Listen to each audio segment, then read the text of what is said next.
The other thing I want to talk about, just in this zone, especially we'll talk about it and refer to it when we release it in the diaphragm release and the mid back, is just the immobility of your thoracic spine.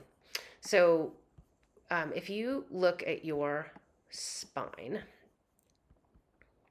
so if we take all these muscles off.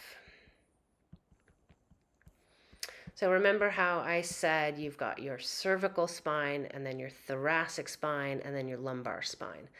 So as a rule, in my experience, putting my hands on people, we tend to be hypomobile through our thoracic spine. So decreased mobility. We just don't move through this section that much. And so when you don't move through this thoracic spine, you will get too much motion above and below. So I find that people have issues at the junctions. So between your cervical and thoracic spine, or your CT junction, this becomes an issue. And then also between your thoracic and lumbar spine. This is a hinge point. So we get these two hinge points, one up high and one down low, because we don't have enough motion in the middle, right?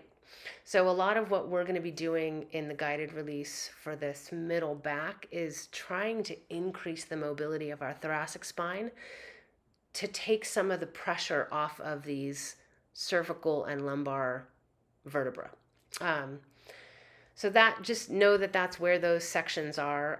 I might make reference to our cervical thoracic and thoracolumbar junctions during the guided releases. And just what that means is that we typically, as a rule, I think, have not enough motion through our thoracic spine, and too much motion elsewhere, above and below, right? And that's the too much wear and tear in one section, and we get degenerative changes.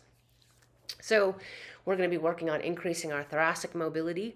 Super important.